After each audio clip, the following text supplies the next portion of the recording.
സ്വാധീനതകളും ബുദ്ധിമുട്ടുകളും ഒക്കെ കഴിഞ്ഞ് നമ്മുടെ കയ്യിലുണ്ടെങ്കിൽ ഈ ഭൂമിയിൽ നിങ്ങൾ സഞ്ചരിക്കണം. സഞ്ചാരം ഒരു വലിയ അനുഭവമാണ്, യാത്ര വലിയൊരു അനുഭവമാണ്. ഞാൻ ബൈത്തുൽ മുഖദ്ദസിൽ 4 പ്രാവശ്യം അപ്പൊ എനിക്കത് പറയുമ്പോൾ പെട്ടെന്ന് മനസ്സിലാകും, കാരണം അതിന്റെ ഒരു പിക്ചറൈസേഷൻ എന്റെ മുമ്പിലുണ്ട്. ആരാണ് ജൂതന്മാർ, ആരാണ് ഫലസ്തീൻ, അതിന്റെ അതിർത്തി പ്രദേശങ്ങൾ ഫലസ്തീൻ, ജോർദാൻ, ഈജിപ്ത്, സിറിയ, ഈ ഭാഗങ്ങളാണ് ഷാം എന്ന് ഹബീബായ നബി തങ്ങൾ പറയുന്നത് സല്ലല്ലാഹു അലൈഹി വസല്ലം. ആ ഹബീബ് പറയാണ്, മിസ്റുമായിട്ട് നമ്മുടെ ആഭ്യന്തരമായ കേരളത്തിലെ മുസ്ലിമീങ്ങൾക്ക് മിസ്റുമായിട്ടുള്ള ബന്ധമേതാ?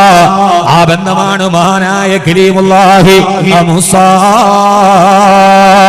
വഹൽ അതാക ഹദീസ് മൂസാ ഇദ് നാദാഹു റബ്ബുഹു ബിൽ വാദിൽ മുഖദ്ദസ് തുവാ ഫഖുൽ ഹൽ ലക ഇലാ അൻ തഖ്ശാ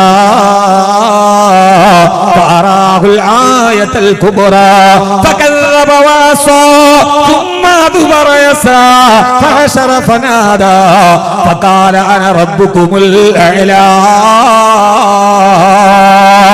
ലോകത്തിന്റെ ഏകാധിപത്യത്തിന്റെയും സർവാധിപത്യത്തിന്റെയും സ്വച്ഛാധിപത്യത്തിന്റെയും പൂർണ്ണരൂപമായി അഡുനാസി ജർമ്മനിയുടെ ഭരണാധികാരിയായ ഹിറ്റ്ലറിന് മുമ്പ് ഇന്നത്തെ നരഭോജിയായ ഇസ്രയേലിന്റെ പ്രസിഡന്റ് പ്രധാനമന്ത്രി ബെഞ്ചമിൻ നെതന്യാഹുവിന് മുമ്പ് ഏരിയൽ ഷറോണിന് മുമ്പ് ഇതിനേക്കാൾ വലിയൊരു ഏകാധിപത്യത്തിന് ആൾരൂപമായി ചെങ്കോലും കിരീടവും അണിഞ്ഞ് സിംഹാസനത്തിൽ അടിഞ്ഞിരുന്ന സാക്ഷാൽ ഫറോവയുടെ മുമ്പിൽ മഹാനായ കലീമുല്ലാഹി മൂസാ നബി അല്ലാഹുവിന്റെ ദീനിനെ പ്രഘോഷണം ചെയ്ത മണ്ണാണ് മിസ്രിന്റെ മണ്ണ്.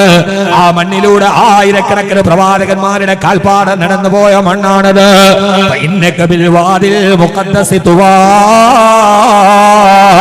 മഹാനായ കലീമുല്ലാഹി മൂസാ, ഉറക്കെ പറയും, മഹാനായ കലീമുല്ലാഹി മൂസാ, ഉറക്കെ മഹാനായ കലീമുല്ലാഹി മൂസാ അലൈഹിസ്സലാത്തു വസ്സലാം അല്ലാഹുവിനോട് സംസാരിക്കാൻ വേണ്ടി പോകുമ്പോ അല്ലാഹു പറഞ്ഞല്ലോ, മൂസാ ലൻ തറാനീ, നിനക്കെന്നെ കാണാൻ കഴിയില്ലെന്ന് മൂസാ നബിയോട് പറഞ്ഞ ബൈത്തുൽ മുഖദ്ദസിന്റെ താഴ്വര, അവിടേക്കാണ് മൂസാ നബിയോട് പറഞ്ഞത്, ഓ മൂസാ, നിന്റെ കാലിൽ കിടക്കുന്ന ചെരുപ്പഴിച്ചിട്ട് ഈ താഴ്വരയിൽ ചവിട്ടണേ, കാരണം ഇന്നക ബിൽവാദിൽ മുഖദ്ദസ് തുവാ,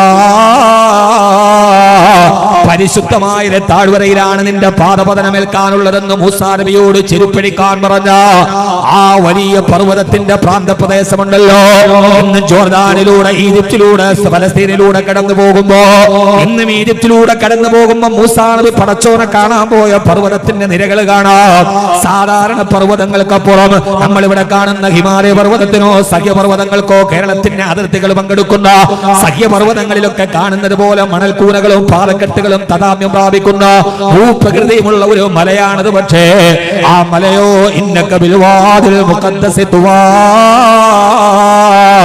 അത് പരിശുദ്ധമായ താഴ്വരയാകാൻ കാരണം ആ പാറക്കെട്ടിന്റെ താഴെ സ്വർണ്ണക്കനികൾ ഉള്ളത് കൊണ്ടല്ല, ആ പാറക്കെട്ടിലെ മണൽത്തരികൾ സ്വർണ്ണമായത് കൊണ്ടല്ല, അതിന് ഭൂമിശാസ്ത്രപരമായ പ്രത്യേകതയുള്ളത് കൊണ്ടല്ല. പിന്നെയോ മഹാന്മാര് പറയുക, ആയിരക്കണക്കിന് പ്രവാചകന്മാര് ആടുമേക്കാൻ കടന്നുപോയ സ്ഥലമാണിത്. റിസാലത്തിന്റെയും നുബൂവത്തിന്റെയും അർഹതയുള്ള പാദങ്ങൾ പതിഞ്ഞ മണ്ണാണിത്. ആ മണ്ണാണ് മിസ്രിന്റെ മണ്ണ്. ആയിരക്കണക്കിന് പ്രവാചകന്മാരുടെ പാദപതനത്തിന്റെ സ്പർശനമേറ്റ് അർഷാപമായി നിന്ന മിസ്ർ, കലീമുല്ലാഹി മൂസാ നബി അലൈഹിസ്സലാത്തു വസ്സലാമിനെ കളിയാട്ടി വളർത്തിയ മിസ്ർ, ഫൽകിഹി ബിൽ യമ്മി വലാ തഖാഫി വലാ തഹ്സനി എന്ന് പറഞ്ഞ് അല്ലാഹു സുബ്ഹാനഹു വ തആല മഹാനായ മൂസാ നബിയുടെ കളിത്തൊട്ടിലാക്കി വളർത്തിക്കൊടുത്ത ആ നൈൽ പോലും ഏറ്റവും പ്രധാനപ്പെട്ട മണ്ണല്ലയോ?